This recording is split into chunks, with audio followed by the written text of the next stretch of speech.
Hello, welcome. Today we study about the sexual reproduction in flowering plants. All the flowering plants show sexual reproduction.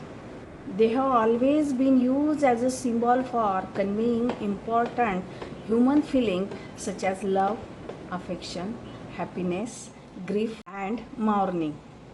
Flowers have value that are commonly cultivated in homes as well as garden.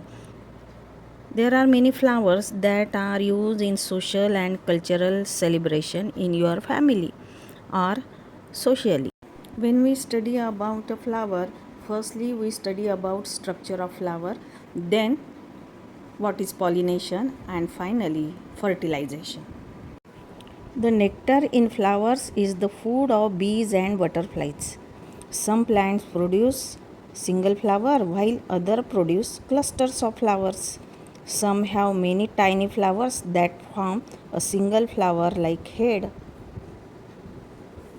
A complete flower is one which has sepals, petals, stamens and pistils, that means carpel. Sexual organs are stamens and pistil. Stamens is also androecium and pistil is also gynoecium. These are sex organ, and petals and sepals are accessory organs. Firstly, we study about a sepal. The outermost green leaf-like part at the base of a flower are the sepals. The sepals protect the flower when it is a bud in condition and hold the petals when a flower blooms. It have color mostly green in nature, that's why it is photosynthetic in function. Next one important part is petals. It is also called as corolla. Petals are either colored or white. In some flowers, petals have a pleasant scent. They attract insect for pollination. It is most beautiful and attractive part of flowers. Next, stamen. Stamen is the male part of flower. A flower has several stamens. At the tip of stamen there is a balloon-like portion. It's called anther, and thread-like portion is known as filament. In transverse section of anther there is a two lobes. That lobes is called as diathecus. Often a longitudinal grooves are lengthwise spread the theca. Let us understand. In TS of anther there are four-sided, that means tetragonal structure consists of four microsporangia located at the corner, two in each lobe. The microsporangia develop further and become pollen sac. The external longitudinal all through the length of an anther and are packed with pollen grains. Then what is microsporangium? Here is a pair microsporangium near circular in outline.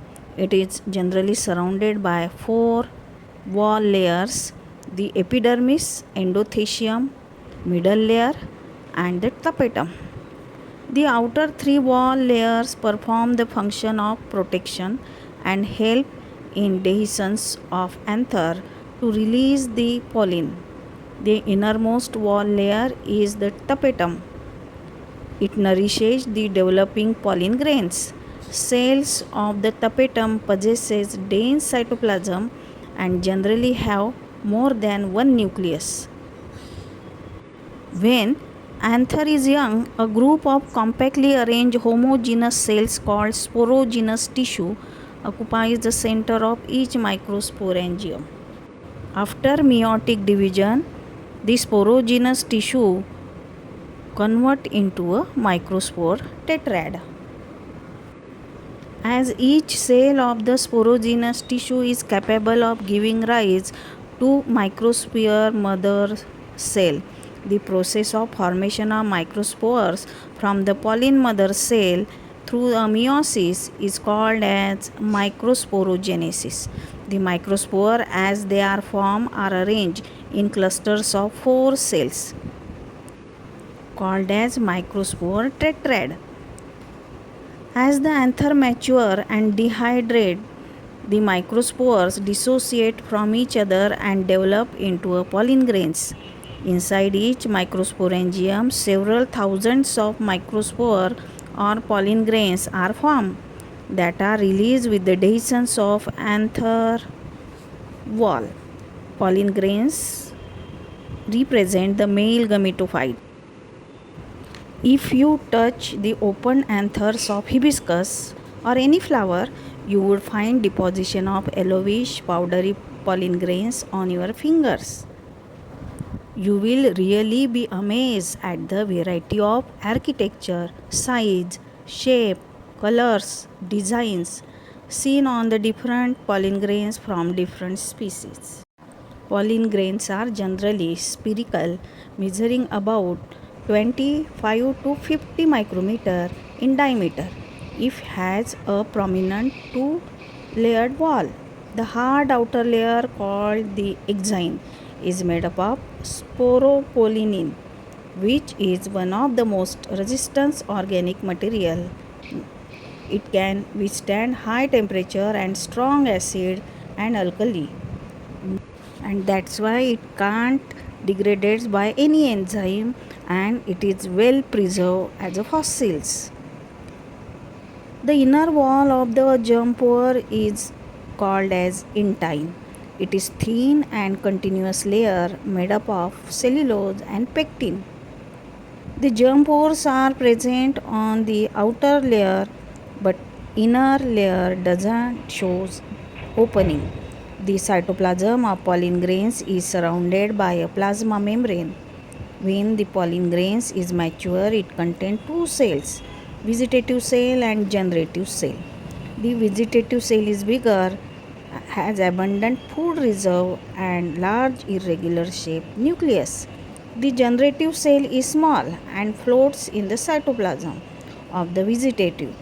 It is spindle shaped with dense cytoplasm and a nucleus. Vegetative cell is rudimentary while generative cell is developed mitotically to give rise to the two male gametes before pollen grains. In this way, three-celled stage pollen grains or tetrad are ready for pollination.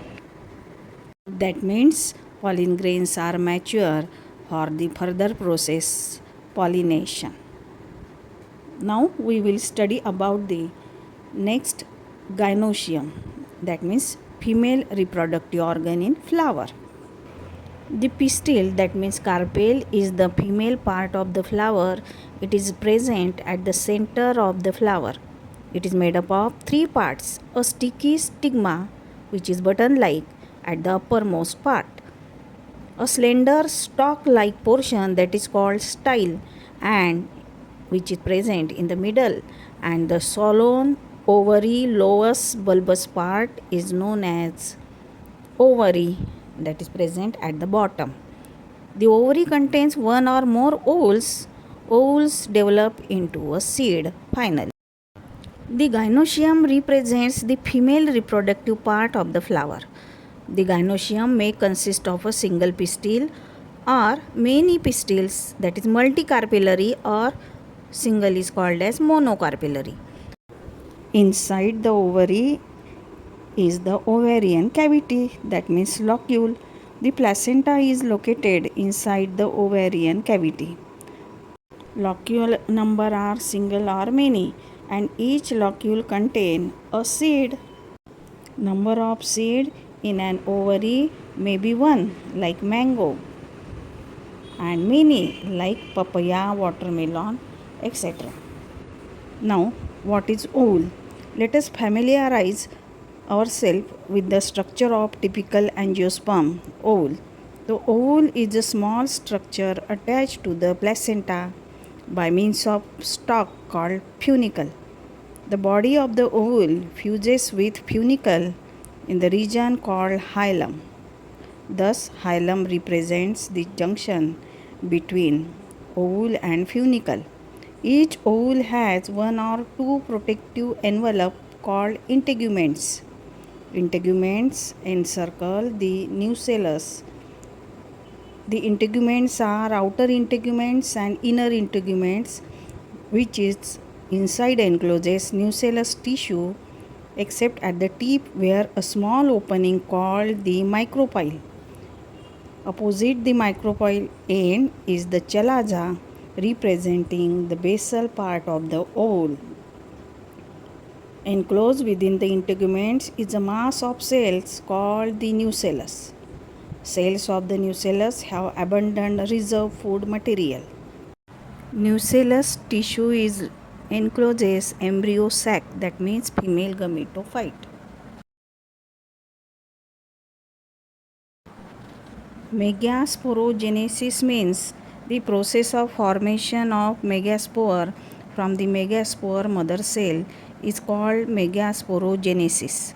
Ovules generally differentiated a single megaspore mother cell in the micropylar region of the nucellus. It is large cell containing dense cytoplasm and a prominent nucleus. The megaspore mother cell undergoes meiotic division and meiosis results in the production of 4 megaspore. Majority of flowering plants, one of the megaspore is functional and others are degenerate. Only the functional megaspore develops into a female gametophyte. This method of embryo sac formation from the single megaspore is termed as monosporic development. Let's learn about the formation of embryo sac in more detail. The nucleus of the functional megaspore divides mitotically to form two nuclei, which move to the opposite poles, forming the two nucleated embryo sac.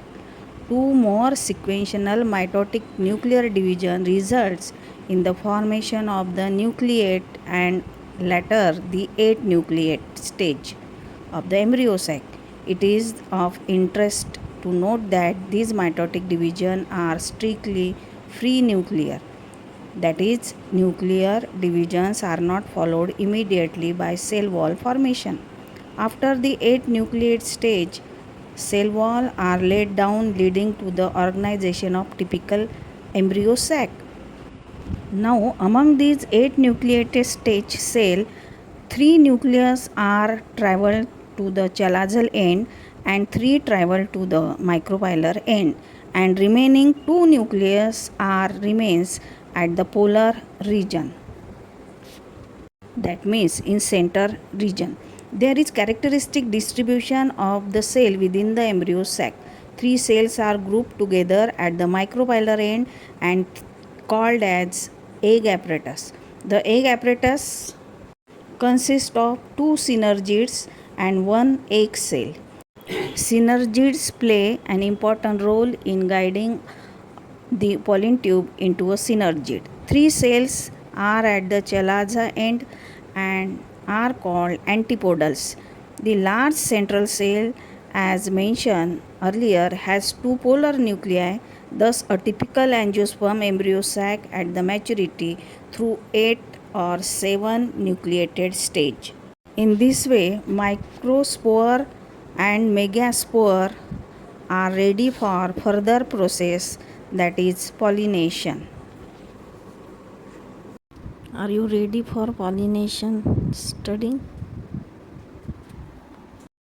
Respectively, in previous section you learn about male and female gamete, which is non-motile. Male gamete is pollen grain and female gamete is embryo sac. Both types of gamete are non-motile, and that's why pollination must happen is need for plants. Pollination is the mechanism to achieve this objective. Exactly definition is transfer of pollen grains to the stigma of a pistil is termed as pollination. Means transfer of pollen grains from anther to stigma. Process is very amazing array in adaptation to achieve pollination. They makes use of external agent to achieve pollination.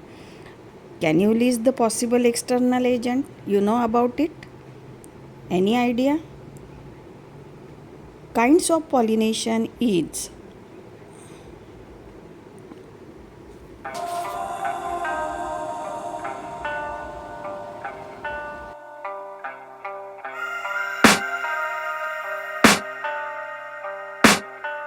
I can hear the demons call when they do what they do. And now I feel like taking off, find a place with a view. The pain is never gonna stop if it's controlling you. I know that time can heal it all, I just gotta get through. I just gotta get through, I just gotta get through. Cause I feel like autogamy means within the same flower. Transfer of pollen grains from anther to stigma of the same flower. Normal flower which opens and exposes the anthers and the stigma at the same time. Geitonogamy is also a self pollination type. Transfer of pollen grains from anther to stigma of another flower but the same plant. That means genes cannot be changed. It means it's similar to autogamy but flower is different on same plant. Cross pollination type is xenogamy. Transfer of pollen grains from anther to the stigma of the different plant. This is the only type of pollination which during pollination brings genetically different types of pollen grains to the stigma.